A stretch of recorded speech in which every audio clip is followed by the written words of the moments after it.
Bueno, buenas noches. Mi nombre es Belén Mari Carmen Zúñiga Gaitán. Soy originaria de Ciudad Victoria, Tamaulipas. Actualmente radico en la ciudad de Reynosa, Tamaulipas. Y soy licenciada en enfermería. Esta noche les estaré hablando de las recomendaciones clínicas para la práctica en el deporte en personas con diabetes mellitus 2, diabetes mellitus. Bueno, posgrado, maestría en nutrición deportiva, asignatura sistema neuroendocrino y neuromuscular. Catedrático Dr. Javier Eduardo Rojas Figueroa. Título del trabajo, recomendaciones clínicas para la práctica en el deporte en personas con diabetes mellitus tipo 2. Maestrante Belén Mari Carmen Zúñiga Gaitán. Fecha de entrega, domingo 23 de enero del 2022.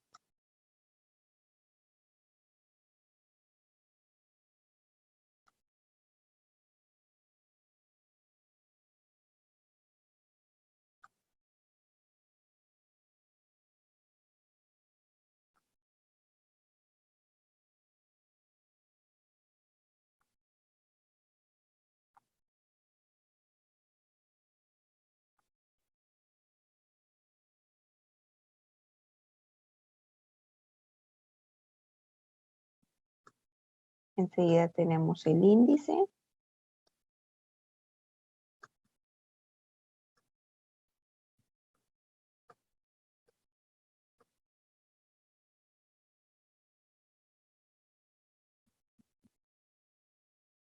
Bueno, en primera instancia tenemos el efecto del control glucémico en los diferentes tipos de ejercicio. El efecto en esta ocasión, bueno, en primera instancia vamos a hablar enfocados en la diabetes tipo 1. Dice, el efecto a corto plazo sobre la glicemia, sobre la glucemia, depende principalmente de los niveles de insulina y tipos de ejercicio. En personas con sobrepeso u obesidad, las pautas de ejercicio basadas en el HIIT quiere decir son ejercicios de alta intensidad en cortos periodos de tiempo, mejoran los niveles de la hemoglobina si la adherencia es adecuada. Tenemos dos tipos de ejercicios que son aeróbicos y anaeróbicos.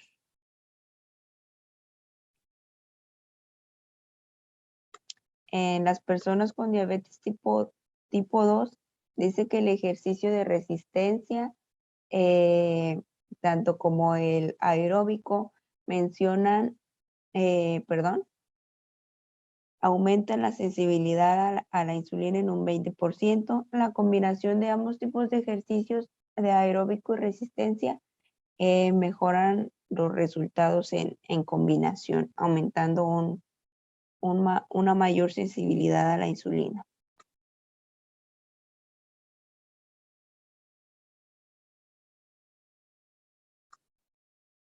Antes de iniciar cualquier tipo de ejercicio, las personas con diabetes tipo 2 no es tan necesario, pero sí es mejor realizar una evaluación previa para que el médico designe qué tipo de ejercicio pueden realizar y con qué intensidad.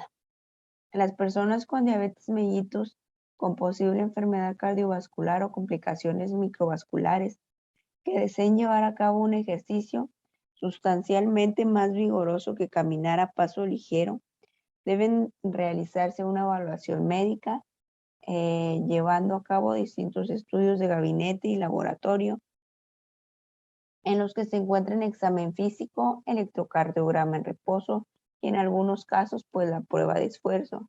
Todo ello con una respectiva historia clínica que deberá evaluar el médico. Si los resultados salen a favor del paciente, pues el médico ya designará qué tipo de ejercicio conviene más que realice este tipo de pacientes.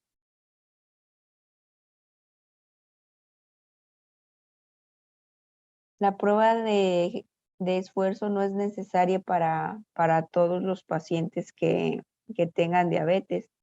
Esta va más enfocada para los que sufran de enfermedades cardiovasculares.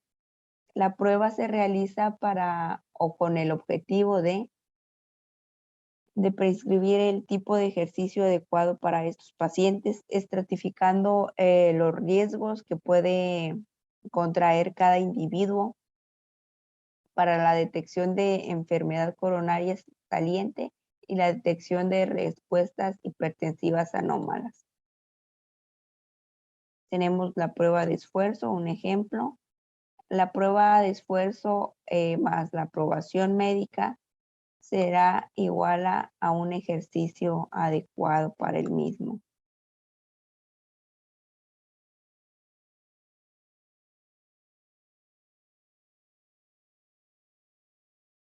Bueno, dice, modificaciones a realizar en la alimentación de los pacientes con diabetes mellitus. En sí no hay una distribución única para todos los individuos. Siempre se tiene que individualizar para cada uno.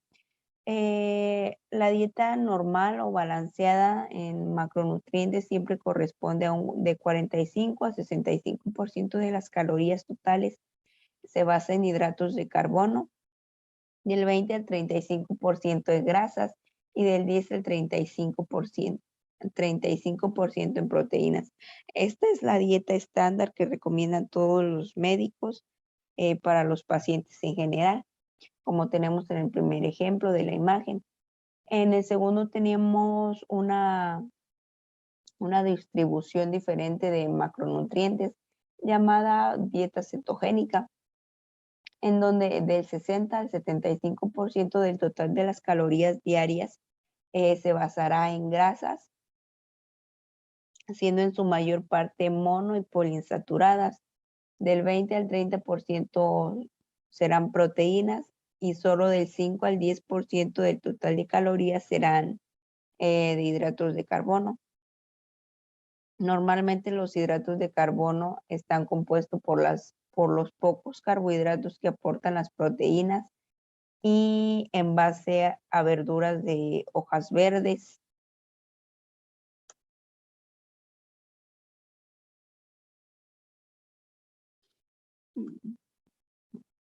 Este tipo de pacientes también tiene que verificar que esté bien suplementado con vitaminas del grupo D, así como de otros micronutrientes que pueden ser hierro, calcio y vitamina D. Los pacientes siempre deben de estar muy bien hidratados durante el ejercicio. Mínimo tienen que beber 1 litro de agua por cada hora de ejercicio. Si la actividad sobrepasa la hora recomendada, se tienen que beber bebidas isotónicas. En el post-entrenamiento se debe de recuperar la energía invertida con hidratos de carbono de índice glicémico bajo, como puede ser verduras.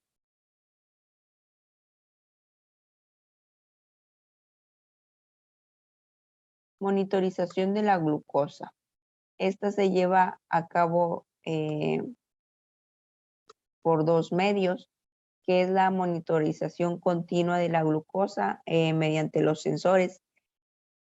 Esta se realiza durante la práctica del entrenamiento y la monitorización de la glucosa flash, que se lleva mediante el glucómetro. Se recomienda que para ambos procedimientos se sigan las guías de ambos fabricantes para no obtener cifras erróneas de los mismos. Es recomendable monitorizar los datos del sensor durante la realización de la actividad física. Esto será de utilidad para modificaciones de la insulina y para adaptar la ingesta de hidratos de carbono para lograr minimizar una posible hipoglucemia después del entrenamiento.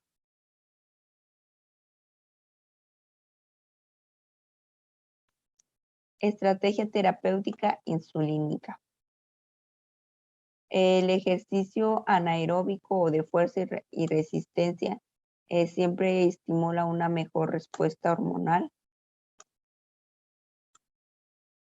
tenemos que la intensidad, la duración y el tipo de ejercicio y la correspondiente respuesta metabólica individual al mismo deben ser predeterminados para considerar ajustes específicos a la insulina de cada paciente. En los ejercicios anaeróbicos se estimula la producción de hormonas contrarreguladoras, por lo que se traduce en una hiperglucemia transitoria, por lo que no es conveniente reducir la dosis previa de insulina.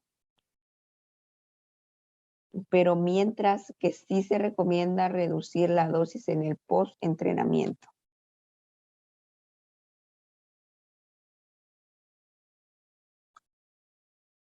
Tenemos el ejercicio aeróbico, que es igual a una menor dosis de insulina, ya que mientras se lleva a cabo este tipo de ejercicios, sí se debe de reducir la dosis previa, porque implica un consumo de glucosa durante la práctica de este tipo de deporte. Ajustes farmacológicos no insulínicos. Generalmente la complicación metabólica que más puede surgir en este tipo de pacientes y más en los de diabetes tipo 2, aunada al ejercicio físico, pues es la hipoglucemia. Aquellos fármacos que aumentan la secreción endógena de insulina son los que se asocian con mayor hipoglucemia con la realización de ejercicio físico, entre los que se encuentran las glianidas, que son los fármacos con mayor riesgo.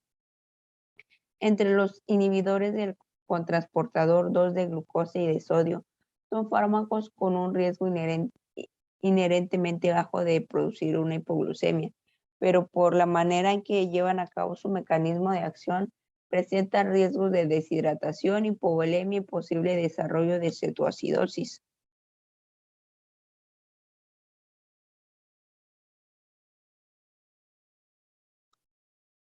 Personas con diabetes mellitus en infusión subcutánea continua de insulina. Tenemos que la terapia de infusión continua es especialmente en los sistemas integrados por la terapia y la monitorización continua de glucosa facilitan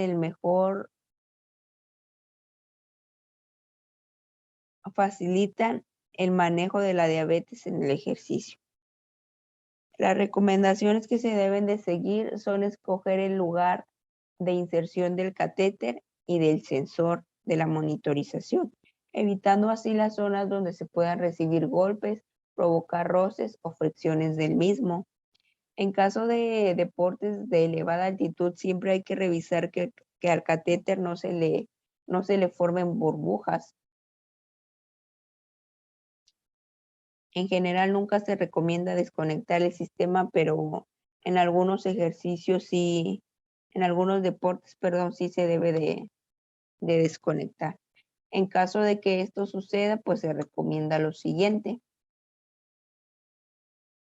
Intentar no superar de 1 a 2 horas previamente administrando el último bolo, equivalente a la tasa basal de periodo de desconexión, aplicando un porcentaje de reducción que sería del 20 al 50%. En los ejercicios que son de alta intensidad se recomienda reconectar, que al reconectarse puede necesitarse un bolo corrector de igual al 50% de la dosis calculada para evitar hipoglucemias posteriores. En el ejercicio que es planificado de 60 a 90 minutos antes del ejercicio, se debe de iniciar con la tasa basal temporal. Esta se puede modificar según la glucosa capilar o la glucosa intersticial, así como se puede precisar la ingesta de hidratos de carbono. En el ejercicio no planificado, al empezar la tasa basal temporal, se puede reducir de un 30 a un 80% según la glucosa capilar e intersticial. Y se debe de mantener durante todo el periodo del ejercicio. Generalmente es necesario ingerir hidratos de carbono en este tipo de ejercicio, ya que no es planificado. Tras finalizar el ejercicio se puede realizar Puede finalizarse la tasa basal temporal cuando el valor de glucosa capilar e intersticial sea mayor a 100 o 120 miligramos por decilitro. En algunos deportes cuando es necesaria la desconexión de dicha bomba.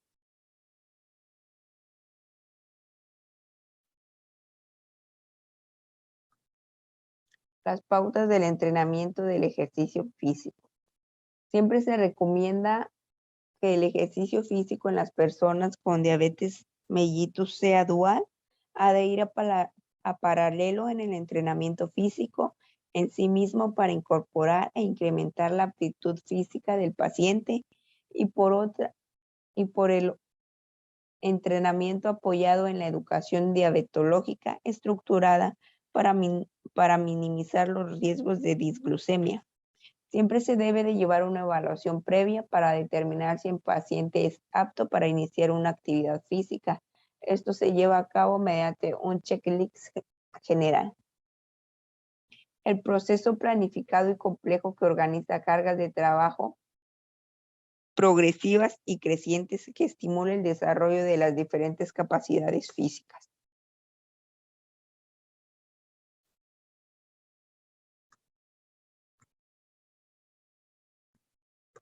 La progresión del entrenamiento siempre debe ser paulatina para minimizar los riesgos que pueda sufrir, de disglucemia que puedan sufrir los pacientes. Se comienzan con intensidad baja de tiempos cortos, aumentando primero la frecuencia, que son el número de sesiones a la semana, luego el volumen de ejercicio y tiempo de cada sesión. Al último se aumenta la intensidad del ejercicio. Se inician con ejercicios cortos y de baja intensidad. Se debe de respetar el ciclo del entrenamiento de cada sesión. Este ciclo va enfocado más que nada a los ejercicios anaeróbicos. El ciclo consta de calentamiento, núcleo del entrenamiento y el estiramiento posterior se haya concluido la actividad. Al inicio debe hacerse con baja intensidad y tiempos cortos, que aquí equivale a comenzar con ejercicios de adaptación o con muy poco o nulo peso. Esto hace referencia a los ejercicios de fuerza y resistencia.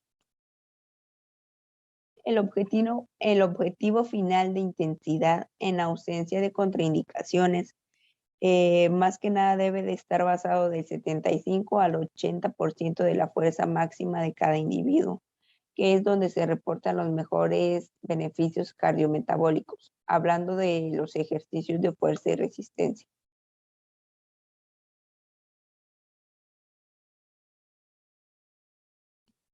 Tenemos algunas particularidades de deportes concretos en sí, como en primera instancia tenemos al buceador. Dice que este entraña dos posibles peligros, donde cuenta con la posible predisposición a enfermedad descompresiva y riesgo de hipoglucemia, que son menos percibidas en el agua más que en la superficie, con el siguiente riesgo pues de que puede sufrir ahogamiento. A partir de una cifra de glucemia de mayor a 180, ante cualquier dato de sospecha de hipoglucemia, avisar al compañero y abortar la inmersión al agua.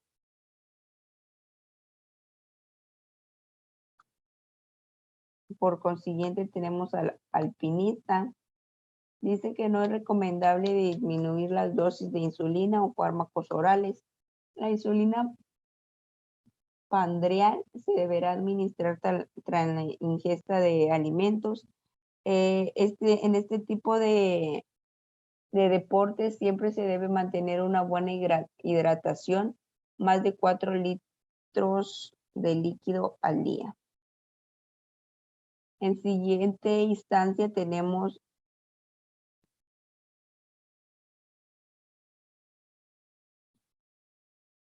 al navegante en vela. Para este tipo de deportes es recomendable que la persona nunca esté sola, ya que al estar sola implica un mayor una mayor carga de trabajo para este, teniendo como consecuencia una posible hipoglucemia. Siempre se recomienda a este navegante en vela estar acompañado de más personas para disminuir su carga de trabajo. Enseguida tenemos al nadador. Nos dice que cuando la natación se prolonga más de media hora, deben consumirse suplementos de hidratos de carbono, que son comúnmente geles de glucosa que el nadador lleva en su gorra. Ante el más mínimo síntoma de hipoglucemia se debe suspender la actividad, tomar los hidratos de carbono correspondientes y salir con rapidez del agua.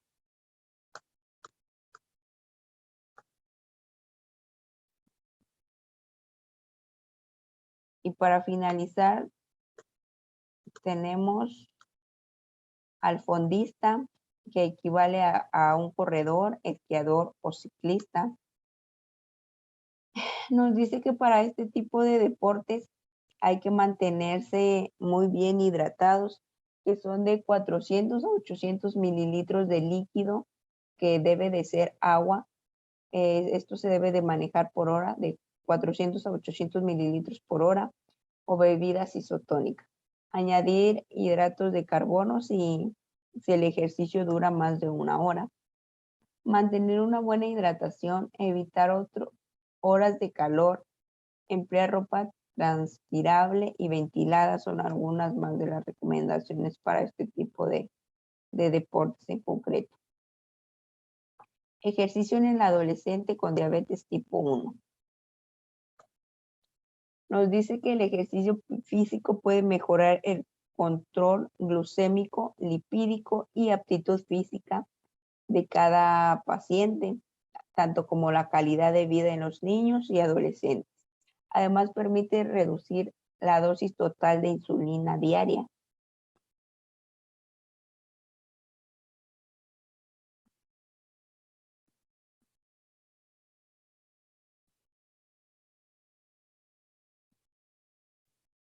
Para los niños y adolescentes siempre se recomienda establecer alertas de hipo e hiperglucémicas en rangos de 100 a 180 miligramos por decilitro, o hacerlo de forma individualizada y favorecer el uso de monitorización remota de los pacientes. Se debe suplementar con hidratos de carbono de forma individualizada cada uno y ajustando conforme a su peso corporal.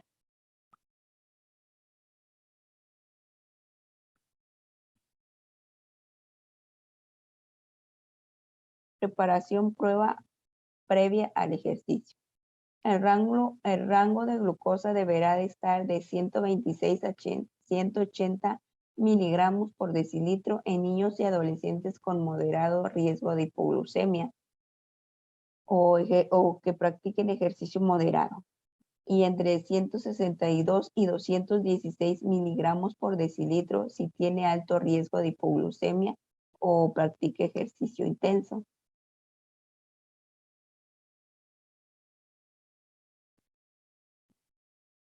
Durante el ejercicio, el objetivo del rango del sensor deberá de ser de 80 a 180 y preferiblemente entre 126 y 180 miligramos. Este rango puede ser mayor en niños o adolescentes con hábito del deporte bajo o con alto riesgo de hipoglucemia. Se suspenderá el ejercicio si el nivel de glucosa en el sensor es de 90 miligramos por decilitro y la flecha de tendencia es horizontal o ascendente. No se reiniciará el ejercicio si la glucosa en el sensor es menor de 90 y la flecha tiene tendencia horizontal o ascendente.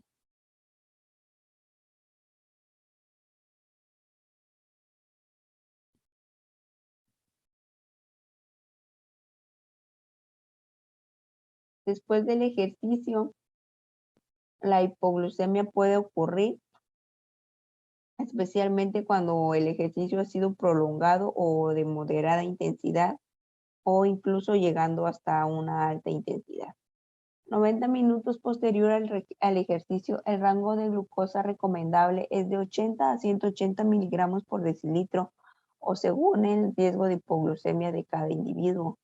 En caso de glucosa menor a 80 miligramos en niños y adolescentes con alto riesgo de hipoglucemia, se deben de ingerir hidratos de carbono y se repetirá el consumo hasta que se restablezcan los niveles de glucosa.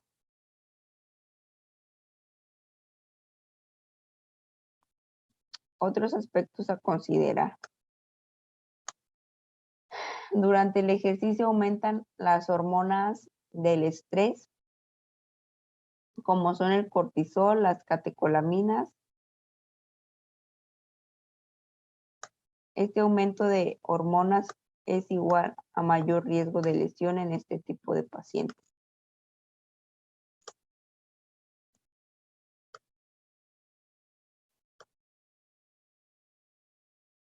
Las personas con diabetes tipo 1 tienen una respuesta hiperglucémica exagerada a la lesión y especialmente si hay hiperglucemia o hipoinsulinemia previa, aunado con la secreción de, como ya lo mencioné, de hormonas del estrés, podría asociarse con mayor riesgo de infección, mala cicatrización de heridas y fracturas.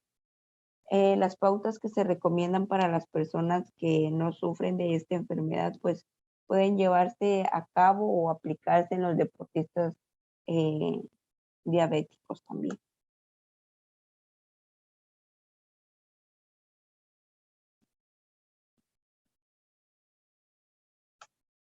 Existen algunas asociaciones para el deporte de personas que sufren diabetes.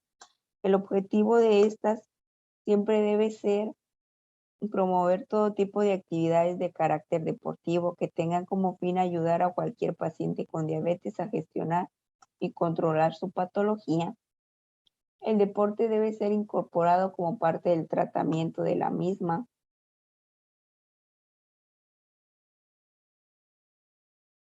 Estas son algunas asociaciones que existen aquí en nuestro país. Y la última es una asociación española.